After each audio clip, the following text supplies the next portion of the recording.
Hello everyone and welcome to Making Remote Work. Today I'm welcoming Raj Choudhury, who's a professor of business administration at Harvard Business School. Raj, welcome to Making Remote Work. Thank you, Yulia, and thank you, Fanish, for introducing me to this.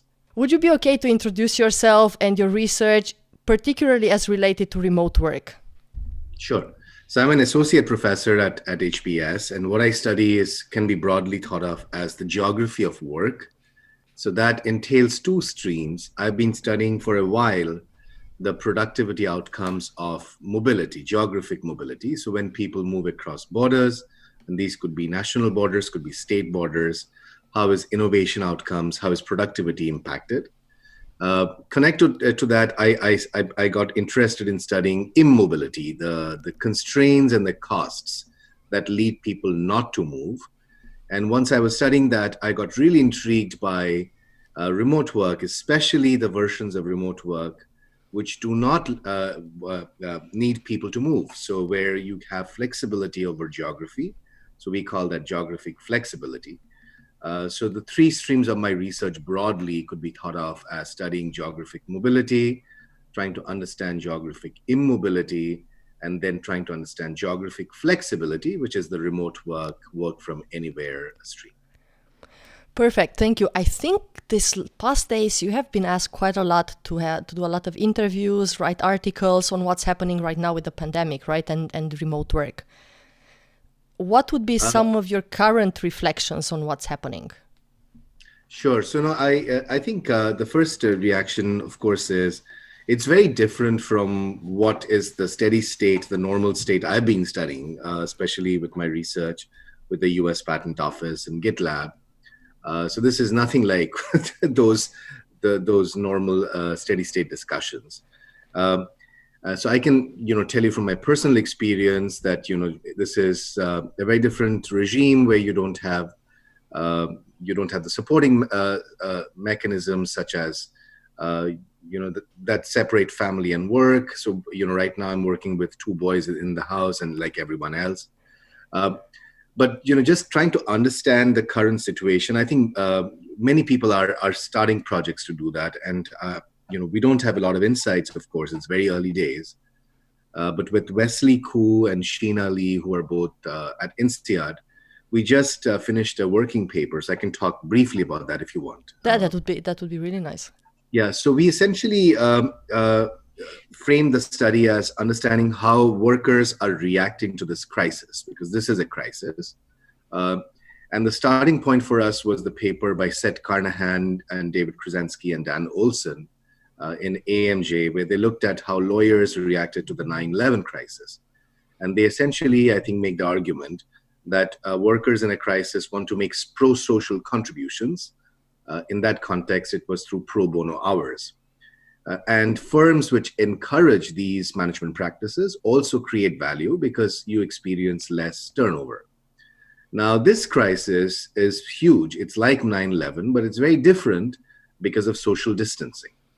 And there have been two things that have happened because of social distancing, at least in the way we frame the paper. The first is our work arrangements have changed overnight.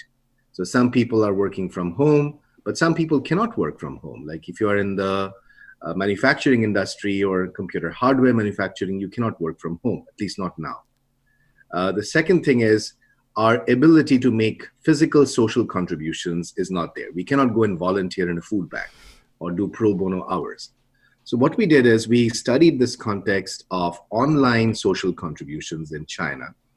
And we essentially study how the lockdown starting early February affected the ability of the folks working from home to make these contributions versus the people who cannot make these cannot work from home. And so we have three headline findings. We found on average, the contributions for the folks working at home was 19% lower. And you would argue that's obvious, they have to work, and so they don't have enough time. Actually, this was surprising because usually it's said that first productivity is increased, right? So and then people have more time because there's less commuting time. So at first it was actually surprising that it is lower. No, so these are, Yulia, these are voluntary social contributions to an online question answer site. So this is not This is not classic work per se. Okay. But this is trying to understand how workers are reacting to the moment, and building on the work by Set and others, which says in a crisis, workers want to make social contributions. So we find the folks who are working from home, they're making less contributions. But interestingly, in some topics, they're making way more contributions. So one of those topics is best practices on working from home. They make 146% more contributions there. But also what we found is that their contributions were clustered between the 8 p.m. to midnight timeframe. So while people who were not working, they were making contributions all throughout the day, the folks who were working like me or you, they were making contributions between 8 p.m. and midnight. And then we also observed in the data, they were exhibiting more negative sentiments. So there was some sort of like suggestive evidence with regards to psychic costs. So the argument we make in the paper, just to cut to the bottom line, is we essentially said that in this crisis, workers want to fulfill their social role, but working from home in this chaos might constrain them. So one managerial solution might be to give them extra time or free hours, saying take a couple of hours out of work to do your social role or even family role. So that's where I'll stop. But it's a very early stage project, so we'll have to keep working on it for weeks, if not months. Well, I think it's very interesting because pretty much it would help managers and companies keep their employees engaged and show a bit of social responsibility as well by supporting them in getting involved in all sorts of social behaviors. Exactly, yeah. Do you think this is making everyone feel the psychic is very much affected because we are in closed environment? Or is it also because we call this a social distancing, whereas it's more of a physical distancing, or at least in my mind. But I think this word social seems to be extremely strong, and it can be taken literally by some.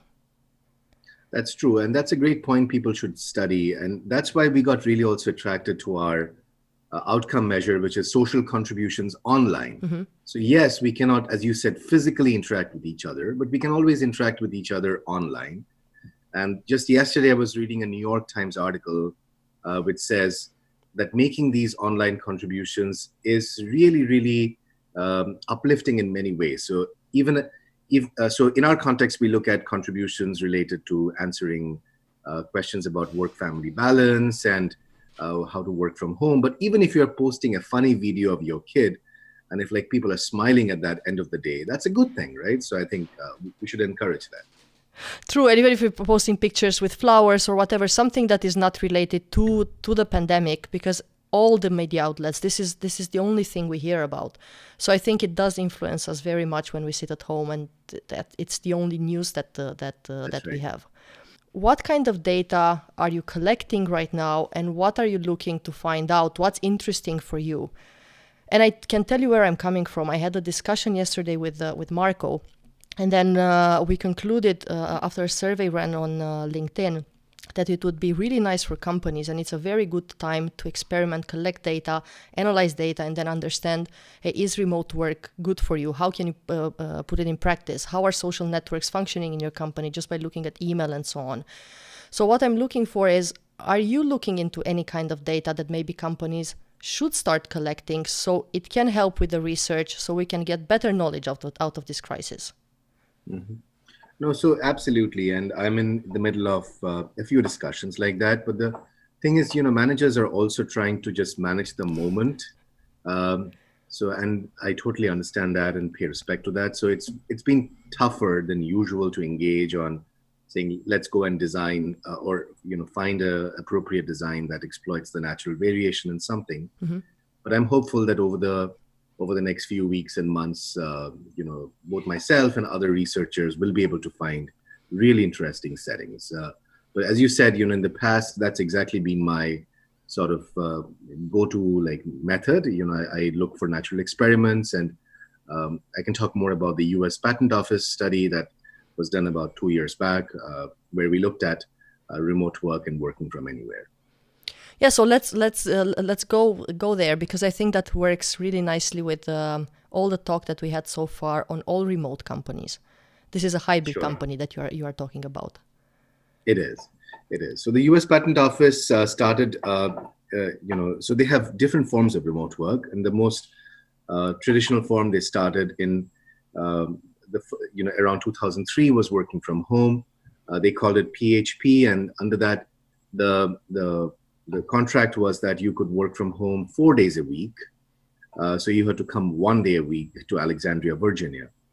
So the implication of that was people had to live close to Virginia. You could be 50 miles away, maybe 100 miles away, but clearly you could not live in California. So that's what they did for many, many years. And they actually started that in 2007, so I should correct myself. And then in 2012, what they started was a new form of remote work, which they called TEEP. But essentially, the contract there was you could now go and live in any part of continental US, and you didn't have to come back to the office ever. So maybe for a training program once or twice a year where you pay the flight ticket, but you don't have to come back regularly. And so immediately there was tremendous latent demand for this. And so lots of people expressed interest. But the natural experiment there was the patent office, as many of the scholars listening in would know, they have a union. They have a union of patent examiners, and the union gets into every single major implementation. So the union negotiated a monthly quota for how many people could self-select into this. So people were self-selecting into the program, but because of the quota, and we show this in the empirics in the paper, people had to wait for an exogenously random amount of time, because the quota was every month. So some people got it right away. Okay. Some people got it in the second month. Other people got it in the fourth month, sixth month. And the quota was for the first 24 months. So the timing of the treatment was exogenous. So you self-selected into the treatment, but the timing of the treatment was exogenous. So that's the natural experiment. And the sort of like high-level findings there is we found that conditional on that treatment, and this is looking at individual fixed effects. So the same examiner, how the productivity changes, we found the output went up by 4.4%. And the mechanism there is we found people exerting more effort. So we found them doing more first office actions, which takes the most amount of time. And, I can talk about the details if you want. But that was the natural experiment that we studied. And we actually found that this 4.4% was from the baseline of work from home. So you had to be in the work from home program to go to the work from anywhere program. And correlationally, earlier we found in 2007 to 2012, when you went from the office to work from home, also output went up. So output went up both times. When you went from office to work from home, that's a correlational result. And then when you went from work from home to work from anywhere, there was arguably this more causal result of 4.4%. And I know this translated in quite a lot of money. I was impressed because this output basically was connected to more innovation at the US level, right? Or the implementation of innovation earlier, which led to about 1.4 billion US dollars or something like this. So very, very interesting. How can we connect this work from home, work from anywhere to what is happening now? Or so what will happen question. After? Yeah. That's a great question, Yulia. So I think, I'm most excited about the work from anywhere version of remote work because that's connected to geography, which I study. So I feel the first thing that managers, in my discussions with managers, that they sort of really get excited about is real estate cost savings. Because if people are working from anywhere and never coming into the office, you don't need to build the cubicles. And that's immediately what hits the bottom line. And especially if the company is based in an expensive place like Silicon Valley or, like Mumbai, that is immediately something managers get. And it's also in the USPTO paper, we show that. We show that there was a large real estate cost savings, but there was also a saving for the worker because the worker can now self-select to go and live in a cheaper place. They don't have to live in Silicon Valley or New York. In the USPTO's case, it was Alexandria, Virginia. So we found on average people saved about a standard deviation of cost of living. So I think it's an immediate cost saving argument for both the company and the workers. And to answer your question, I feel given this period of forced working from home, some managers and some CFOs will look at those empty office buildings and say, hey, do we need to build the marginal floor, or do we need to rent this next building that we're thinking about? And hopefully some of them will make that argument internally and make this more permanent. That's my hope. It is my hope as well, but I think I've read some of the research and there are differences, right? Mostly software companies are prone to doing this. It's easier for them because there is automated software supporting them to then merge their product together, right? Maybe it's easier for recruitment agencies. Recruitment can be easily done online. So there are certain types of companies which seem to be more prone and better served by remote work. And then I can ask you about this, but my first question would be, how should they think about this? Should they think about going all remote? Should they think about doing a hybrid? And if they are doing a hybrid, should they implement it as a benefit to some of the people if they get to a certain hierarchical level or they have certain results? Or should they do it as the patent office did it, as more of an experiment or a pilot, so people can opt in and out? How would be best to go about this if they do decide that, hey, remote is good? Do I go all remote? Do I go hybrid? And if I go hybrid, what do I choose? Yeah, well, those are all great questions. So I'll tell you my thoughts. And I think this is something that we as a community should study. And I don't think there are answers that we have right now. But I'll tell you what my hypothesis or my priors are. So first of all, in the patent office paper, what we say is that the low-hanging fruit is to do this for workers who are fairly independent in their task. So patent examiners don't work in large teams. And building on Phoenicia's research and Shrikant Kannan's research, that means the coordination costs are very low. So this is a setting that can be described, and the academic friends will understand this, in like Thomson 1967 language. This is an example of pooled interdependence. But if you are in a setting where you're working in a team with more sequential or reciprocal interdependence, who knows? Maybe it's not a great idea. The second thing that the patent office did was, so it was not only examiners were doing a fairly independent task, they said you have to be in the patent office for at least 2 years, and you should have done work from home.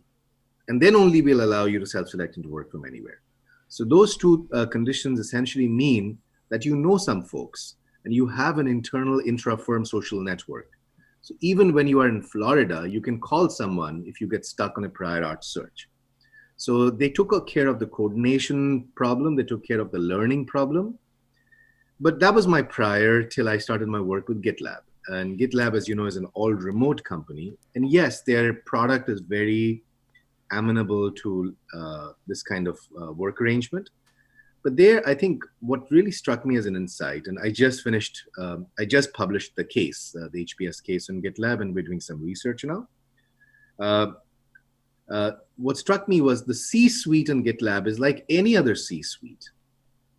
And they are all remote, and they are living all over the world working from home. So the argument, and this is the question, I think it's a interesting question to at least ask, and we don't have answers, at least I don't. If the GitLab C-suite can work from home, distributed all over the world, why can't any other C-suite do the same, right? And when I think about conceptually the hybrid versus all remote model, there's a lot of research in the remote work literature by Batya Weisenfield. There's a Cooper and Kirkland paper, which talks about different forms of isolation for remote workers. They feel physically isolated, they feel professionally isolated. And so at least one thing I've been thinking of is in an all remote company, maybe no one feels isolated because everyone is remote, right? But whether an existing company can overnight go all remote, I don't think they can. And I think the interesting example to study over the years would be Dell, because Dell actually had a very sort of ambitious plan of saying we'll become 50% remote by 2020. And presumably they've done that. And so essentially now it'll be what is next for them. So I think there are lots of interesting research questions, managerial questions that need to be answered in this next several years. So you mentioned about the patent office, about the coordination cost, right? And the fact that workers need to have pretty much independent work from each other so that you gain the benefits, right? Of at least working anywhere, right? When you say coordination costs, what do you mean? Is it just in terms of technology? Is it in terms of training, of knowledge? So it can be all of them, all of the above. So coordination. So in the patent office, the only coordination you need to do. So you don't have to. It's not like, so when you get a patent, when you submit a patent to the patent office, what happens is it gets assigned to an individual art unit, and the art unit is like a team of examiners who examine that technology or related technologies based on the IPC or the CPC or the USPC classes. Now, within that art unit, there is one individual examiner who gets that docket, as they call it, and he or she stays with the docket for 2 to 3 years.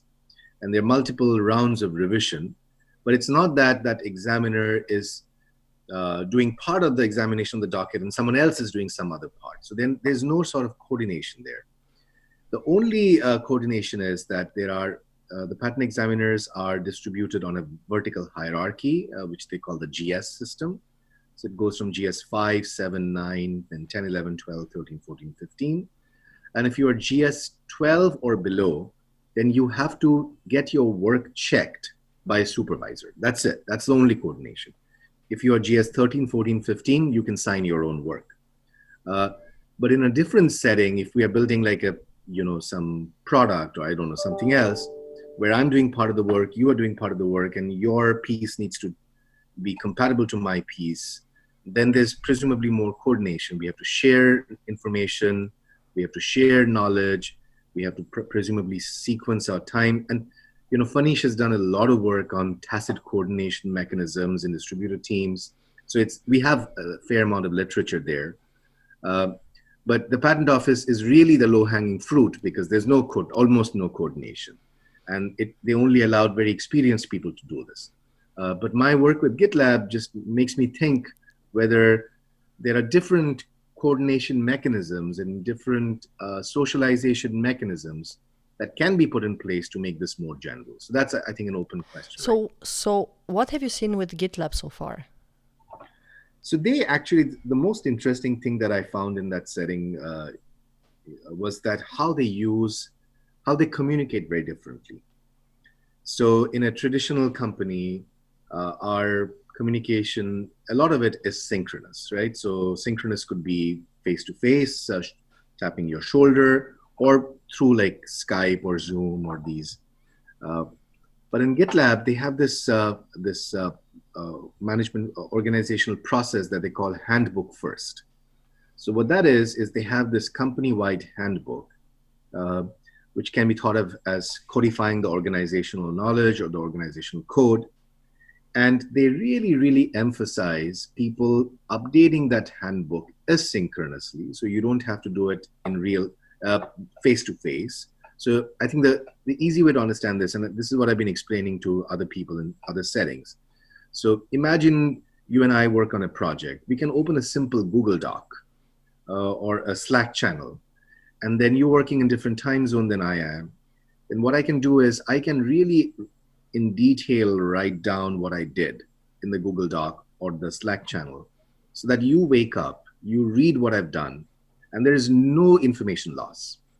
So that's what GitLab strives to do. They don't do it perfectly, but I think they do a much better job than other organizations, at least I've seen.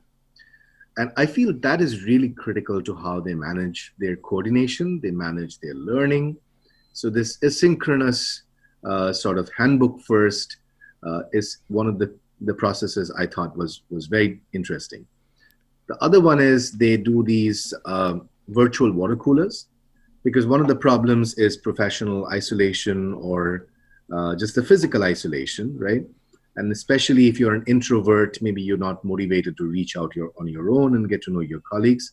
So they have these random water coolers where they randomly assign people to come and just chat about the weekend, about your pet, about anything. But they also do these temporary meetups where they get the entire company in one location. And what they've told me is that in those meetups, they don't do a lot of work. They just go hiking or food and drink. So I think they have put in place a few processes which can be very important and interesting to sort of replicate in even larger companies. And maybe that will make remote work more successful and sustainable. Yeah, definitely. And I've heard them say, and I've heard the employees and look on their Glassdoor reviews, and they comment on GitLab as being one of the most social companies that they've worked for, which is kind of incredible for an all remote company where people barely meet each other, right? They do see each other's homes directly. It's very intrusive, if you want, because everyone works from home or from a place that they love, so you can immediately draw some conclusions on the other person, so it can feel like it's very vulnerable, but at the same time they feel like it's extremely social. Now, I know this also goes against what companies are doing right now, because most of the companies I've worked with, they don't collect this information in a handbook or anything like that, even though they have repositories like SharePoint, even email or Google Docs or Teams or whatever. They hardly do it, and they see this as an extra additional work, and they don't put the effort in it. So, and I understand where the handbook is coming from, and we will have discussions with GitLab as well on this podcast. And I think it's kind of interesting for other companies to understand why this handbook is so important and how it helps this company. But I also think it's very hard for companies that have never kept something together, documented their work, to do this. Have you seen some doing this, starting to do this, or not yet? Have you seen anyone trying to get their model? So I haven't, and I think I want to do research on this. I've not explored this question in a more traditional company. But if I just think about myself, and my colleagues that I've worked with, I think it's a very tough change to make, because the companies won't be supportive. If you tell the CFO that you do these steps and then you can save so many dollars on real estate costs, they will jump at it, right? So, but I feel it's going to be a change in behavior for individual workers. So as long as we collectively don't do this, it's not going to be. So I think there has to be some sort of a way to make individuals, change their behavior. Because I think the critical thing about the handbook updating is not only that you have to do it, you have to do it in great detail, so there's no information loss, and you have to do it in real time. You can't say, I'm going to do the work today, and I'm going to update the handbook like 3 days later. Because then there is an information loss. Your colleague in a different time zone wakes up and there's no information, right? Or it's overlap of work because they started to work on it and they have no idea you are. And then they'll call you, and then you might be sleeping, and that synchronous communication will fail because you didn't attend the calls, and then remote work starts to fail. So I feel that I don't know how it's going to happen, and it's an interesting question, whether we can prime individual workers to change their fundamental behavior for documenting stuff in real time in detail. And I think it will be a fascinating study if someone can do that. Maybe at some point when blockchain is implemented, right, and there's a record of data for everything, which is already, right, you don't have to input data anywhere and it might just be collected automatically. Maybe that will help, but it's just a thought, nothing more than that. Raj, you also do some research on innovation and knowledge sharing in remote settings. So, and then this is, I feel it's connected to the handbook that GitLab is using as well, because having innovation and having knowledge sharing, you need to have a repository of data. You need to have a repository of brains and what's happening. So how is this happening in remote settings from your research, and what's best to do? What are some practical advices from there? So I guess knowledge sharing, so the two settings I know the best, in the US Patent Office, there's a lot of these kinds of calls that people do. And the main concern was that once they moved out of Alexandria, Virginia, they wouldn't have these serendipitous meetings in the water cooler. Actually, they used to do it in the basement of the USPTO, because that's where they put all their prior art documents. And now it's all computerized, but in the olden days, they used to put these physical documents in something called the shoes. And there's a funny story. Apparently, one of the prior US presidents was a patent examiner, and he used to put all his prior art documents in his shoes. And that's why that whole basement is called the shoes. So they went down to the shoes. A lot of people used to smoke, and they had all these informal discussions. And the concern was, will people, when they move out of the office, that was why the union was skeptical, apparently. But they do a lot of knowledge sharing in calls like this, and the sort of the advantage for them is all of them are in the US, so the time zone difference isn't like too bad. It's like plus minus 3-4 hours, right? But GitLab is a global company, or I've been talking to Zapier, which is an all remote company, and they're a global company. And so if you're a global company, you cannot do face-to-face communication on Zoom or Skype all the time. So that's why I think my next sort of thing to do on my list of research is to understand how to make this asynchronous communication via these organizational handbooks more efficient, and what kind of incentives at the worker level makes this happen. So how do we make knowledge sharing more asynchronous and more successfully asynchronous? Did you see any evidence of innovation while you worked for these companies, in all remote companies, and how this is happening, not only knowledge sharing? So I haven't specifically looked at new types of innovation. That's something I've looked at a lot in my mobility stream. Okay. So I've looked at what happens when people move geographically and how that impacts innovation. So I can talk about that if you want, but not in the remote setting so far. Okay, can that be applied to any remote setting? I think it's very interesting to talk about it if you want. So I'll tell you what I found in my geographic mobility research.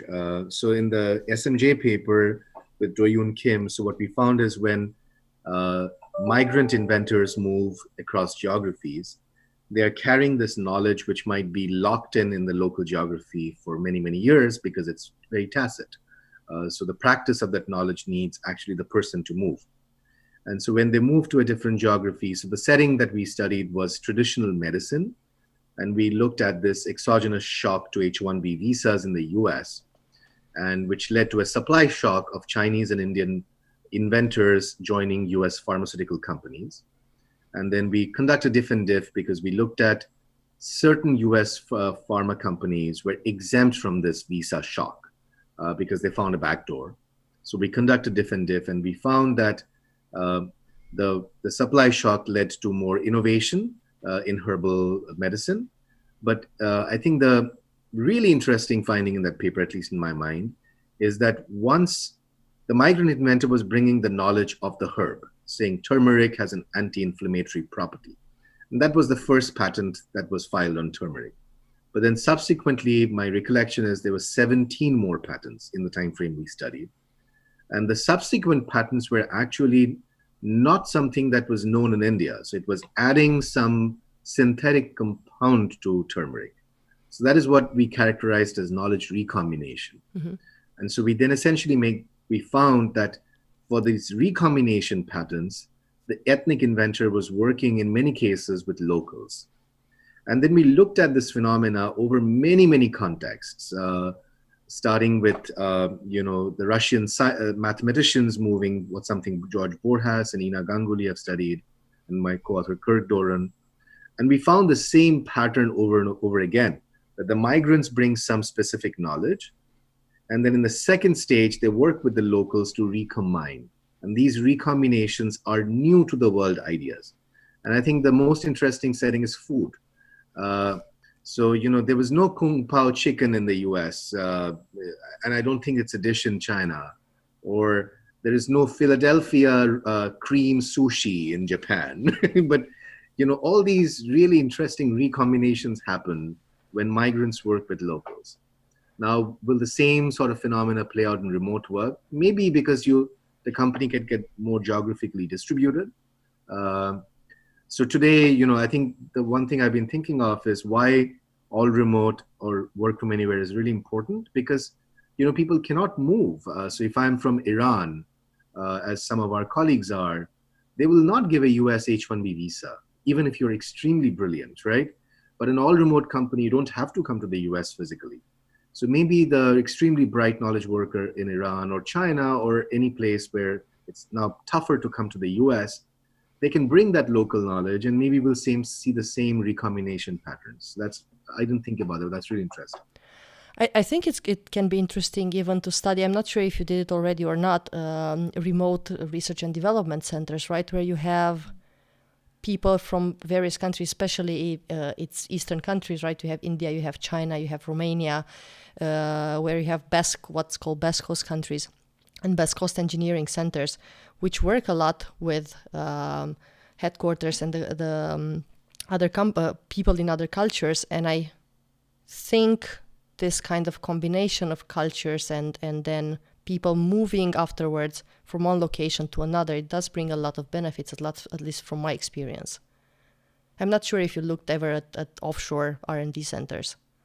Yes, I did. So my dissertation was actually based on an R&D center in India of Microsoft. And so there I actually found something really interesting, which maybe is interesting to your listeners.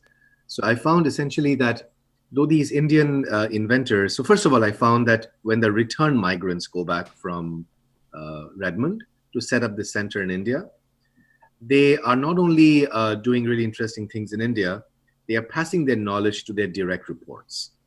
And so over time, the direct reports of the return migrants become really productive compared to other local inventors. That was one paper. Then the second thing I found was that for a local inventor in India, the constraint was not ideas. They had lots of ideas. The constraint was getting resources. Because what at least that company had done is they had set up these R&D centers in China, India, and Israel at that point. But all the funding was tightly controlled in the US headquarters. And the funding was disbursed at 4 times in the year. It was dispersed mostly at 4 times in the year, but disproportionately in the final quarter meeting. Because if the product manager in the US didn't give the money away in the final quarter, then he or she would lose the budget for next year. So what I found was that if an Indian inventor was lucky enough, and I'll tell you why it's lucky enough, there was no gaming that was possible here for when you could be in Redmond. But if you were lucky enough to be in Redmond during that 4th quarter meeting, you were much more likely to be going back and filing a patent. And so it was all about the mechanism of meeting this person face to face and saying, hey, I have a great idea, and that person likely to fund you. And the reason the travel was exogenous was these Indian inventors were only called to the US headquarters when there was an internal product launch, where they were testing all the APIs to be compatible with each other. But I think, so I don't know how remote work can solve this problem. So maybe, I have to think about this. But there are some frictions in a global firm, such as resource allocation, which are very tricky and very difficult problems to solve. So that's something we have to think about. So maybe that will lower, because maybe with remote work, then exposure and then people from different regions exposure to the headquarters and their ideas exposure to the headquarters can be more prevalent rather than it's harder to move people physically, right? And buy plane tickets, it's cost and all of that.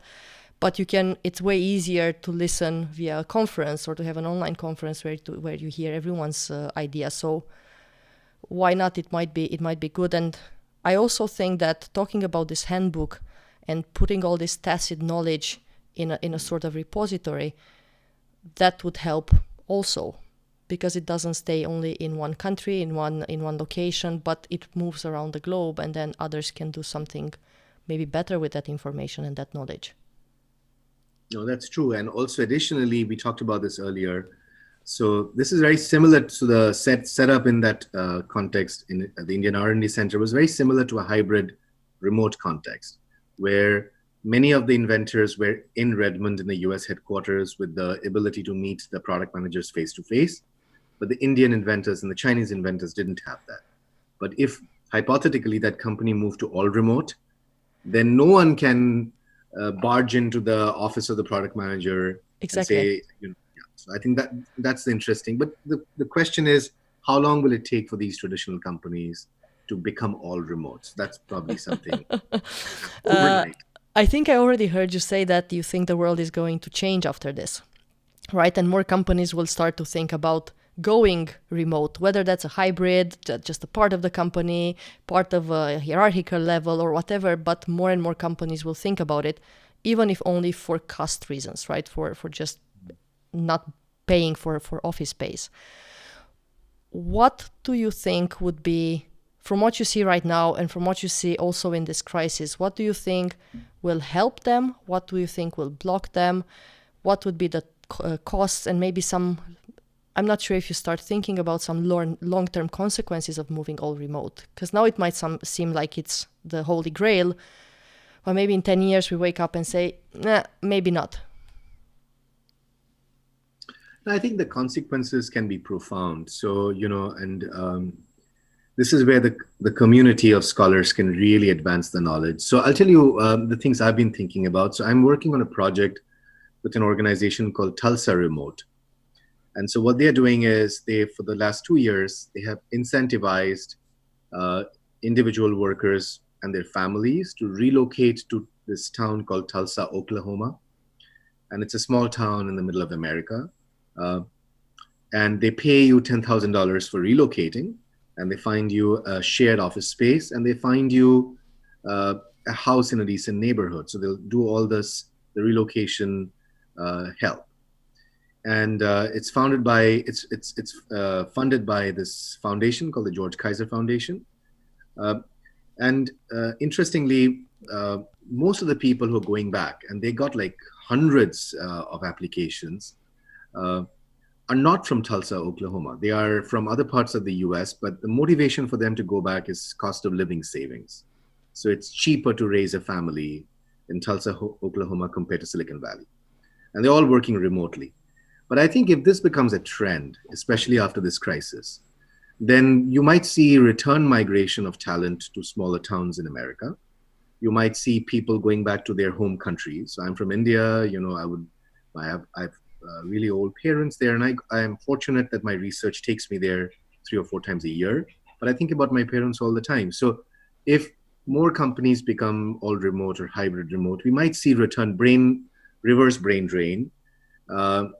If people get more uniformly distributed in terms of where they live, we might see really long-term, who knows, or maybe shorter long-term, some lessening of urban traffic congestion. So there might be environmental effects, right? So I think this is a really, at least in my opinion, a really profound phenomena which can be studied in many, many ways, right? So what happens to smaller towns? What happens to reverse brain drain? What happens to environmental effects? And I feel collectively we can really push the frontier. I'm looking forward to the research. Do you think that, and from what you see, what you hear right now, do you think that employees will start looking for companies that are all remote or that are supporting remote work after this, and there will be a brain drain from the companies that don't even want to hear about it, and they will go back to their old ways? You're right. So I think at least a subsample of employees will, right? So there is a lot of latent demand. So I've been having like lots of conversations in the past 2 years with individuals. And so, for people in a dual career situation, for instance, I think this is a very elegant solution. So you don't have to find 2 companies in the same city which physically employ you. So if you are in an all remote company, even if one of the spouses is, it gives the other spouse tremendous flexibility. So I've spoken to military spouses and people with spouses in the diplomatic corps who are constantly moving.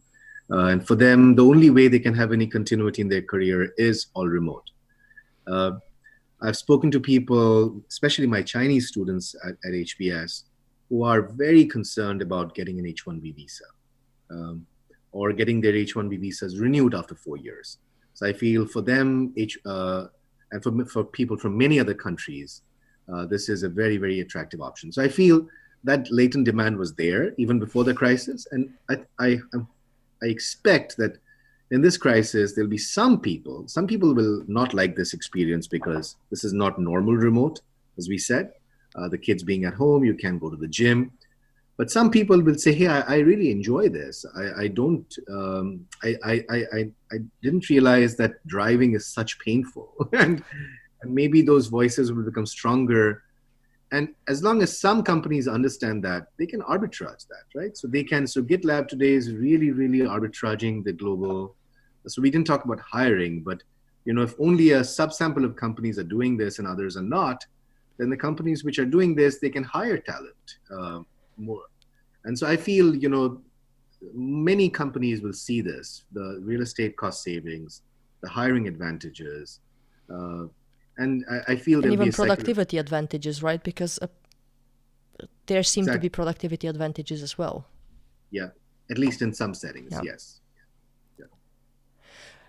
Do you think that if companies, because you studied GitLab, you are looking now at Zapier, I'm not sure if you looked at others all remote, but they tend to have someone who deals with all remote, right? Someone who coordinates remote work. Rather than just leave it to the CEO or to the business leaders. So they have one person designated to do this. Should companies that are starting thinking about this or will start thinking about moving either hybrid or remote, do you think they should have someone like this? I know this is not research, this is just personal opinion.